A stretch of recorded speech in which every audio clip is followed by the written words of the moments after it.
It's 4:20 in the morning. I haven't slept. I tried to go to bed 5 hours ago. I lied there for 2.5, 3 hours.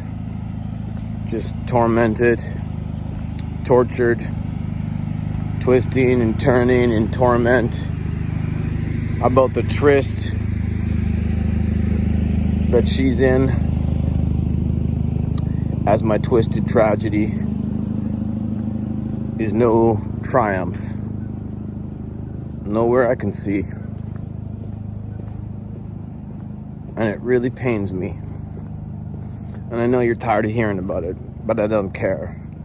Because I'm not tired of telling it. And I'm certainly not tired of getting over it.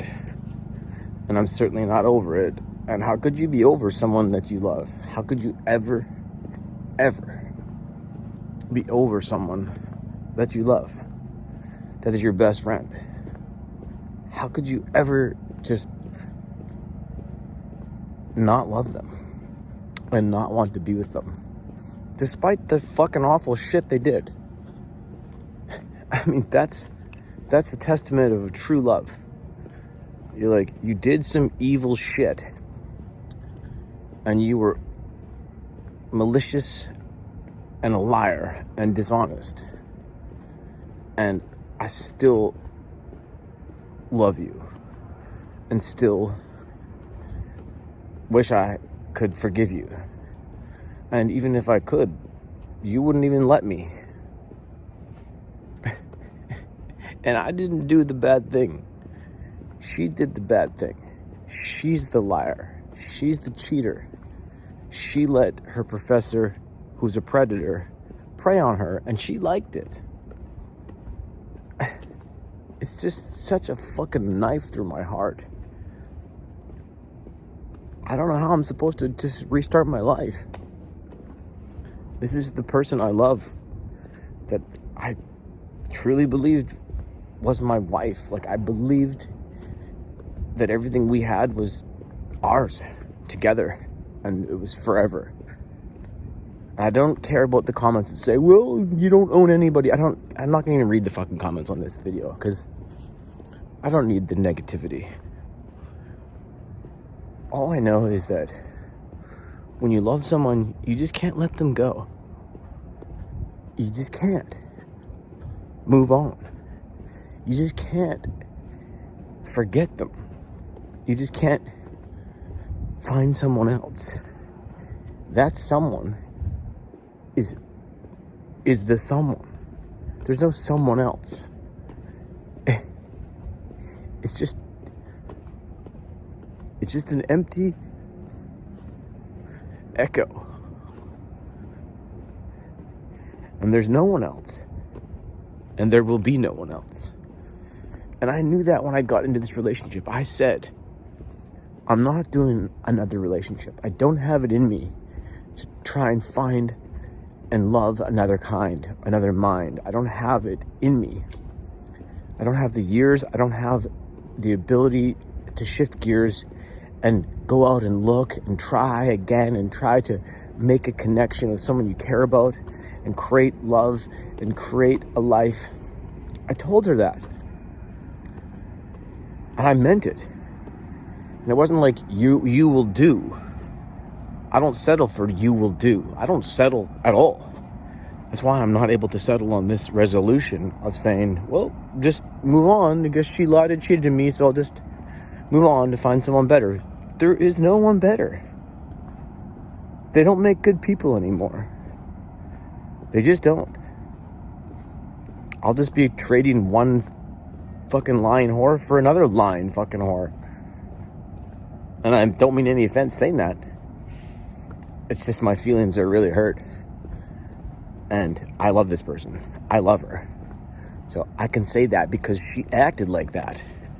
She lied and she did whoring things with someone else who's married with kids. And he's a predator. And he's a national treasure at the school. And I'm probably going to have to release his entire identity because he's a fucking fool and a liar and a cheat. And whoa, someone's Vespa got knocked down here. I'd be pissed.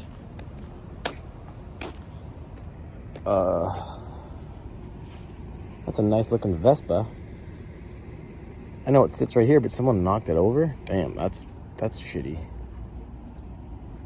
Just sit in the middle of the road like that. Somebody hit that Vespa and just drove off. Speaking of shitty people, that's shitty. If I came outside in the morning and saw my nice little Italian Vespa sitting there on the side, I'd be pretty pissed. But it's not about the Vespa. It's about the vest inside of you, the chest, the heart, the part that I can't seem to get over. So it's like 4:30 in the morning now, and I'm just wandering the streets because my heart won't let me sleep, and my mind won't rewind to slow down, and I just miss my best friend. And you're gonna say, get over her. I don't fucking care what you have to say. I don't care. Say it to yourself. I'm saying this for me. I'm saying this for I can try and find a new mind, even though I don't want to. I was perfectly happy in the one I had, with the person I had, and the one I loved, and I still fucking love her. Such a fucking tragedy, man. Like, I do not believe that there's someone else out there. Ooh, someone else will care. Someone else will love you. No, I don't think they will. I don't think they will. I don't think I'll be able to find them. I don't think that they exist. I don't think it'll be of the qualities and quantities and characters and intimacy and romance and love that I had. I don't see it. Certainly not at this hour. But I've been around the block, not just tonight, but in my life and in a long walk of life. And there's been no one I've ever wanted to even call my wife or a life partner than the one I had. And she's 20 minutes away right now. And we've been apart now for nearly 12 weeks. And it's fucking killing me inside. It is. And I don't think I can find that type of relationship or character or qualities. And I believe the person. I still believe her. And I can't leave her, even though she's already left me. For a liar. She left me for a liar, and a cheater, and a user, and her teacher, who was married with kids. And she didn't want to leave me. She was forced to leave me out of fear for being exposed in what she did. That's the fucked up thing. She had an affair with this man, and I found out about it, and then she suddenly ran away. She would have probably stuck around, still to this day, playing me, laying low and wondering when does she let go of him or me, or when does she let go of me or him, or how does she do this? Because she's kind of like bitten off more than she can chew, so to speak. And now she's some other guy's side piece who is married with kids, who doesn't really have time for her, just a little bit. And so she's not really getting fulfilled in that future relationship, in that to all the requirements that I filled and the needs we could give. So it's not much of a relationship to end something that is sustainable and long-lasting for a complicated work-teacher relationship that's someone that's already married. Like, it's really messy. It's really home-wrecking. It's really disgusting. And I'm, like, largely concerned about her and her safety and her future. And I'm equally, if not also, maybe I should be more largely concerned about my own safety and future and nature and nurture, and a creature of love who has had his heart broken so fucking badly that now I'm sadly talking on my phone at 4:30 in the morning after not being able to sleep, because it's nearly 12 weeks since I've lost the person I love the most in the entire world, and I don't know how I'm supposed to proceed. I don't know how I'm supposed to survive. I don't know how I'm supposed to thrive. I don't know how I'm supposed to live when I want to give my heart and life and time to this person that fucked me over so hard. And I still want to forgive them and live with them and give them my heart again, because it was so good. I loved her so much, and I can't replace that. I can't find that again. It doesn't exist. It doesn't exist. It's not real. It's not a real thing. You can't just go out and get that.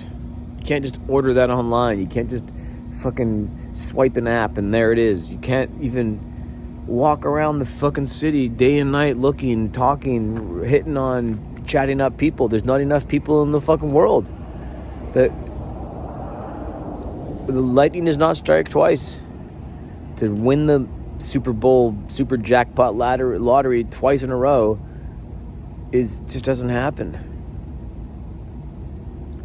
Or even twice in a life.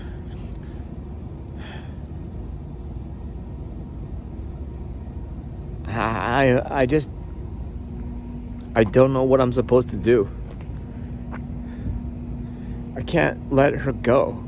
My heart and my mind refuse to. And my hopes and dreams are broken without our ways and means together. I just had visions of our future. And I loved what we had in our past. And I never once complained about our relationship. I never once said anything other than it'd be nice to have more of it when she was busy. But I never once said, I have a problem with you. Or did I really hear you had a problem with me, until 12 weeks ago when suddenly I said, I have a problem. I think you're lying. And then you said, oh, my problem's with you from 5 years ago. You got mad that time and that time. It's like, oh, okay, but that's not the reason for your lying. The reason for your lying is because you became infatuated with your professor. And he made sure that you did. By selecting you and electing you and directing you. And making it so easy. It's really cheesy and sleazy to do that, though. And I'm gonna have to let his wife know. I'm gonna have to let the school know. I'm not gonna be able to just say nothing about this. I don't know when I'm gonna say that, but my life is destroyed because of it. So, you know, it's just, I can't let it go. I can't let her go. And to go on to what? Just to being alone? A fucking guy in the middle of the night talking to his phone? Oh, there's someone else out there. There's someone else that will care. Other people, there's lots of people in the world. There's like 8 billion people. 4 of them are women. 4 billion of them are women. You can just go get any one of them. No, you can't just go get any one of them. That's not how that works. Building a relationship, creating connection, love, intimacy, romance, all the things that you create in a relationship need 2 people to have the same vision and the same feelings. It's a very rare thing. It's as rare as it gets. That's why it's so precious and so meaningful and so special and so impossible for me to let go of. You can't let go of love when you have it. I have enough for the two of us right now. And I believe that I'm torn right now. Was she lying to me the whole time, or did she love me at all? And I want to say she did love me, and the anger, hurt part of me says she didn't. She was a lie. She was cheating me. She was using me. She never cared for you. That's my broken side speaking. But my heartful, hopeful side says she loves you, and you love her. She fucked up, and she got tricked, and she got swindled, and she fell for it. And now it's destroyed our life. And that's my fucking wife. That's the person I love. Get over it, internet. That's what she's supposed to be, my wife. She's supposed to be. So fuck whatever you tell me. No, she's not. She's best this. Just like, shut the fuck up. I'm not here to qualify how I define what my life and line and love line and relationships are to any one of you trying to tell me in the comments some fucking otherwise. It's not. You're stunting the growth here, okay? I'm saying I think it's a mistake to walk away. I think it's a mistake to not fight for what you think is right. It's a mistake to just let that be. Because I know it's impossible for it to ever be again. And then what then? You're just alone and a man talking to his phone, and that's all you got? That was the love shot. That was the lot of it. That was the plot of my life. He's gonna let that shit walk away? Obviously she fucked up. Obviously she is hiding and running away from being that because she's ashamed. Well, what about forgiveness? What about speaking through this? What about therapy? What about making things work? What about fighting for what you think is right in love? Because on one side, there's this person that I believe is the shining light of my life. And lights flicker. And sometimes they need relighting and reigniting.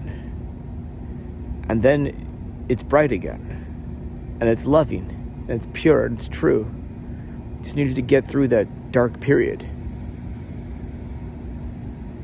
And I can't imagine life without her.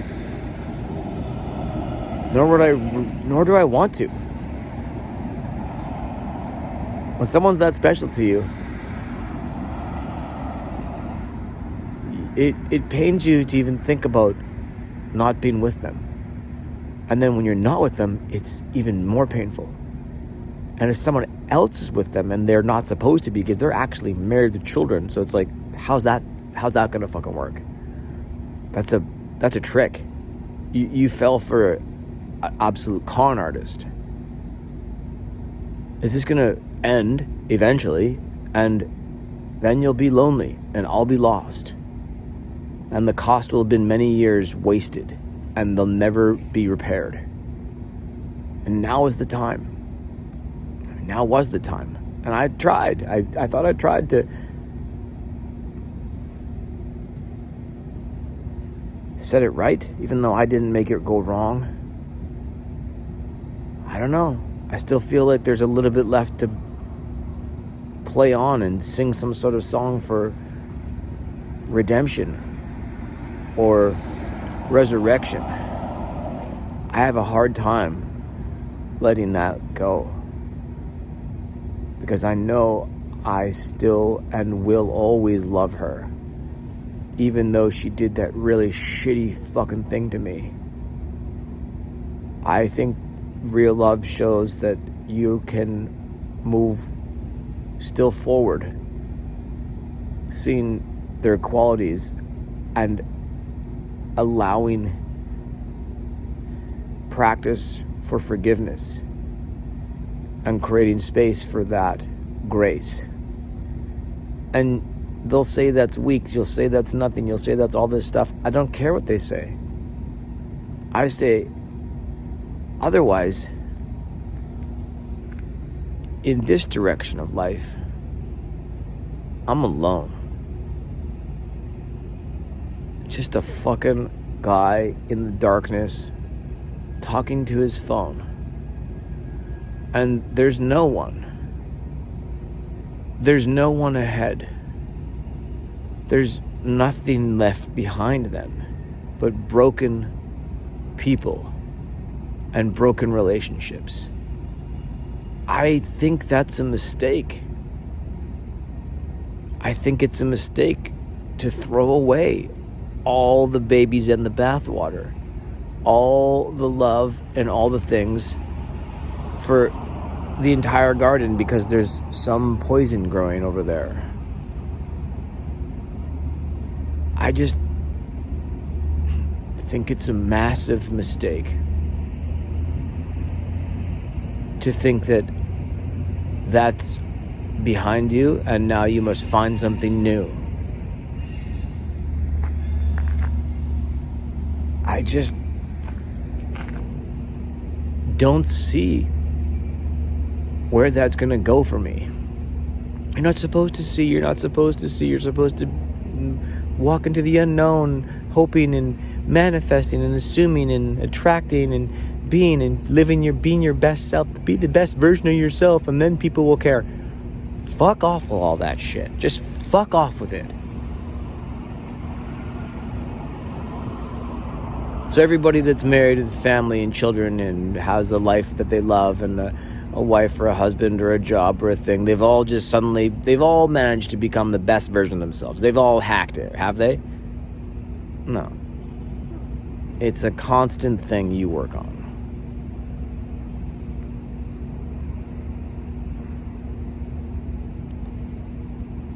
I don't believe walking alone forward, talking to a phone, a man who's in love with his life that he had, is making a good choice.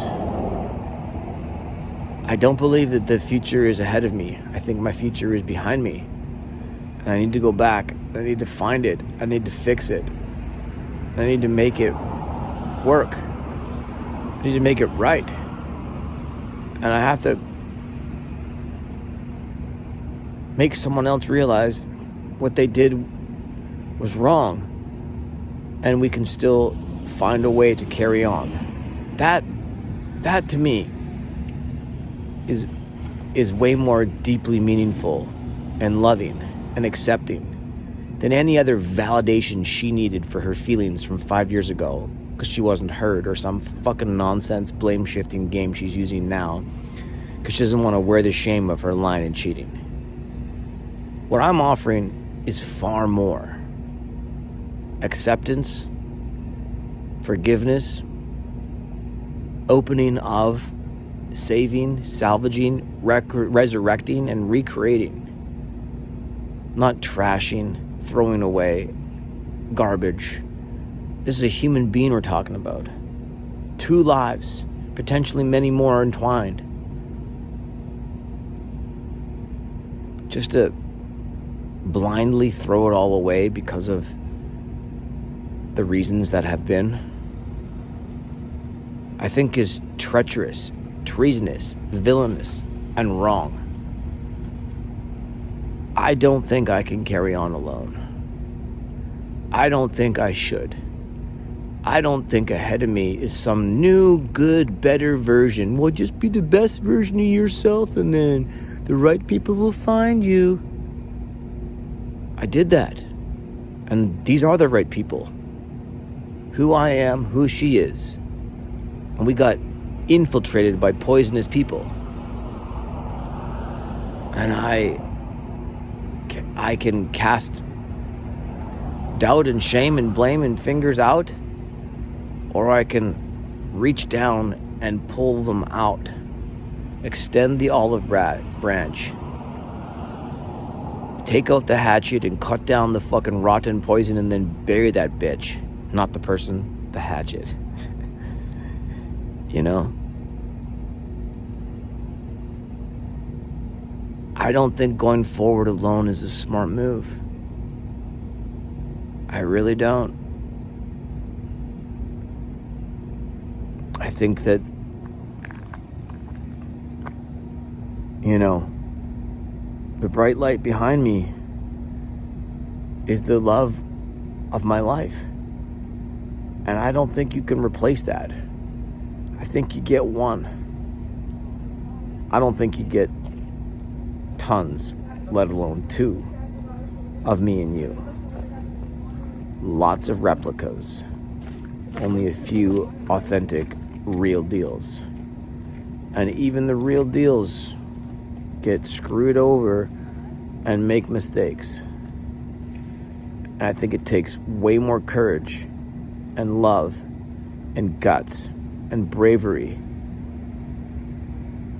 to face that, to embrace that, to erase those mistakes and trace new lines together to find that that is how you make life, husband, wife, love, live and give your best to it. This turning your back business and saying, oh, forge ahead, only good things lie ahead and what's behind is dead. But she's not dead. She's alive. And I'm right here.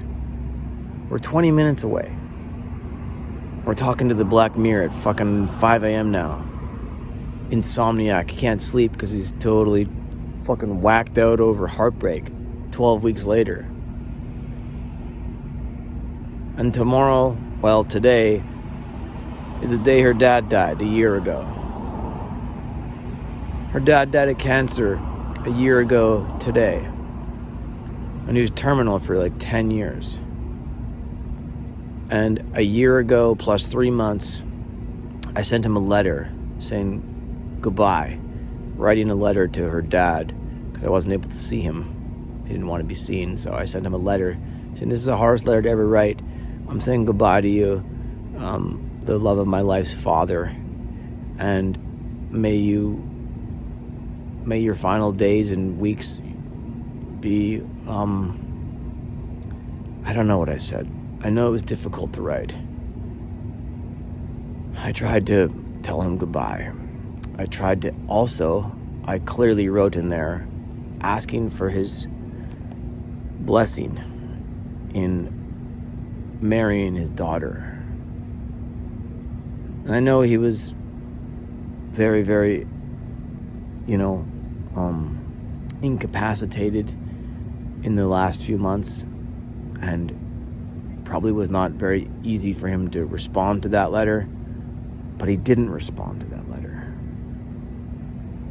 And I kind of hoped I would hear, like, yes, please look after my darling, my dear, my daughter. Please, I give my blessing for you to marry her. And I asked. And it was by a letter, so I never got response. And I took it hard, actually. I was insulted. And I also allowed it because maybe he was so, crippled by his disease that at this point he couldn't respond. I'm not sure. But I do know I asked, because my intentions were always to make our families one. And now here we are a year later, and he died. And since then, I'm pretty sure she transferred all the emotional trauma that he wasn't there because he was the James Bond secret spy. He was not an emotionally available father. And oftentimes on the case, secret spy stuff, that's That's like a Batman song. I don't know what I'm doing. I was trying to do the Mission Impossible song. I don't even know how it goes. Or the James Bond song. Okay, no more songs. Live and let die. Well, that's not good. So he died a year ago today. And I was very supportive of her when he was in hospice for the past 6 months, beforehand and after and during. And I was very caring and kind and loving and compassionate. I know what it's like to lose somebody. My sister died. I've lost multiple friends to cancer. And I have some friends to drugs and some to suicide. But my sister died, so I know kind of how it might feel. Not the same, different, but I can relate. And I was very, very, very comforting and loving and compassionate. And during this time, she's having an affair with this fucking professor. Whether it's physical or emotional, it's not cool. It's not couth. It's not professional. And then, now here we are a year later, and you know what I did? I sent fucking flowers. I sent flowers that will arrive today at their house. And I didn't put anybody's name on it. I just said, to the family. And I said, on the card I wrote, in loving memory of Jim -M. That's all I wrote. I wanted to write more. I wanted to write something like, I hope Dr. Nick loves you as much as I do. Even if he loves you a fraction of what I do. And I realized it wasn't the right place to kind of write something slightly vindictive like that. It was only a way to let the mother know, like, wait a second, why is he saying Dr. Nick loves you? Why would he mention your professor in the sentence of loving you? And then why would you do that on the anniversary of the dying death? It's poor timing, so obviously that was not what I was going to do. But I'm still shaken by it. And it's not for me to be shaken about. I'm just tormented because I love this woman and I would love to be there for her today to make her feel better in any way possible. Just to be a shoulder to cry on, just to comfort, to encourage, to love, to care for. And I could only do that from a distance by sending an elegant bouquet of flowers.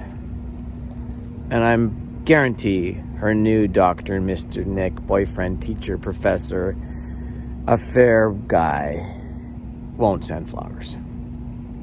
Doesn't even fucking know or care. But I do. And I can't stop caring. And I can't stop loving. And I can't stop not wanting to make my life work with her. Even though it seems that she doesn't want to make it work with me, because I believe she does want to make it work with me, and she wished she could have, but she fucked up. And because she fucked up, she got caught in the lies made it complicated, and then, oh shit, now she has to go because she's been outed, and she's ashamed. I believe that if she had not been caught, she would have gone on with that for a little bit and then not stuck with it. Probably just guiltily done it for a little bit and then realized this isn't gonna fucking work with her teacher. He's married with fucking children.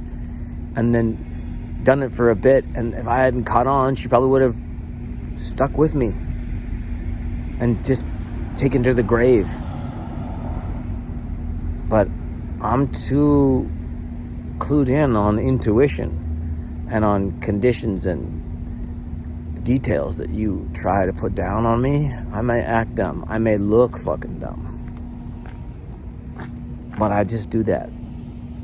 And then oh, that's interesting. You did what? With who? Where? Oh, really? And that was that? It's an act. I'm not lying. I'm just simply not saying I know all the truth when I know it. And I asked questions that were kind of entrapping you because you were lying. I get why. I just can't let you go. You know? When you love someone, you love someone.